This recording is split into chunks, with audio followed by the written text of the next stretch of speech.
আপনারা শুনছেন মহাশ্বেতা দেবীর মধুরে মধুর, শমিক বন্দ্যোপাধ্যায়ের কণ্ঠে। ১। প্রভাতের মধুকুঞ্জ।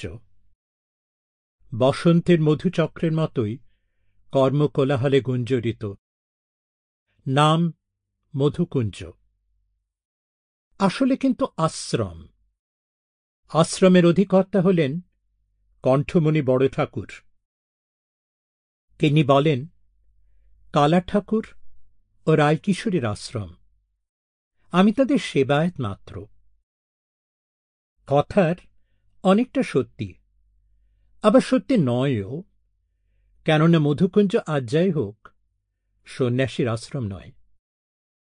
নৃত্যগুরু কণ্ঠমণি বড় ঠাকুর যতদিন রাজ পরিবারের সঙ্গে ছিলেন, পাটরানী মুক্তেশ্বরীর তাঁর প্রতি ভক্তির শেষ ছিল না।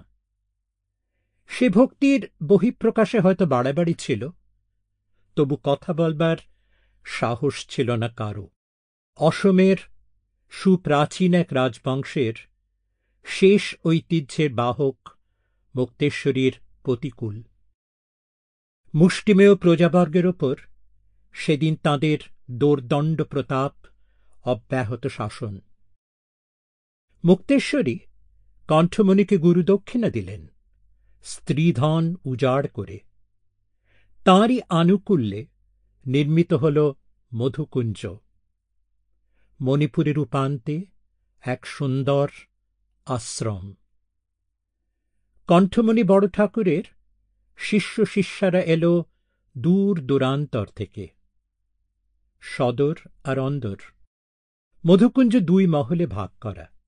ছ্যাঁচা বাঁশের বেড়া দিয়ে ঘেরা সুপ্রশস্ত আঙিনার ২ পাশে ২খানি চালাঘর।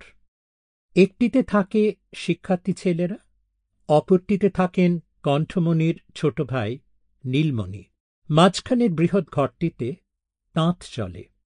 রং বেরঙের মেখলা, রিয়া ও উত্তরী বনে মেয়েরা।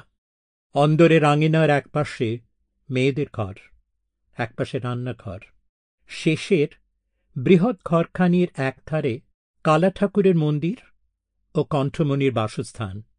তারও পিছনে সুবৃহৎ বাগান, ২ পাশে ২টি পুকুর। বাগানের শেষ প্রান্তে একটি নিরালা ছোট ঘর।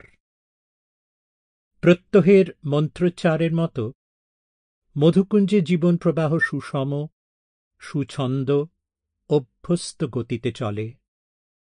৬০ বছর বয়স হয়েছে কণ্ঠমণির। নাতিক্ষুদ্র গৌরবর্ণ ছিপছিপে শরীরে আজও বার্ধক্যের কোনো রেখা পড়েনি। শুচিশুভ্র চেহারা, পরিধানে থান ধুতি, গায়ে উত্তরীয়, পায়ে হরিণের চামড়ার চটি, মাথায় চুল খাটো, তবু সুবিন্যস্ত। দেখলে মনে হয় সুন্দর ও পরিচ্ছন্ন থাকবার কোনো মন্ত্র তাঁর জানা আছে। তাঁর চলা, বলা, হাঁটা সবই সুষম, কিছুটা মন্থর। কথা বলবার ভঙ্গিও আতিশয্যবর্জিত। বয়সের রেখাচিহ্ন যা একটু পড়েছে তা একমাত্র মুখেই। ছোট ছোট বুদ্ধিদীপ্ত ২টি সন্ধানী চোখ সবসময় আহরণে ব্যস্ত। কি যেন দেখছে, কি যেন শুনছে। আসল মানুষটির চরিত্রের কিছুটা আভাস পাওয়া যায় তাতে। ক্ষুরধার হলেও ক্ষমাশীল সেই দৃষ্টি। দৃঢ়তার আভাসও তাতে আছে। মাঝে মাঝে জ্বলে ওঠে প্রয়োজনে। কণ্ঠমণিকে তাই ভয়ও করে সকলে। মধুকুঞ্জে শৃঙ্খল নেই কোনো, কিন্তু শৃঙ্খলা সর্বত্র। প্রভাতে কণ্ঠমণি জপ চাপ পূজায় ব্যস্ত থাকেন। বিনোদিনী, সুনলিনী, শচী ৩টি মণিপুরী মেয়ে তাকে সাহায্য করে। Sample complete. Ready to continue?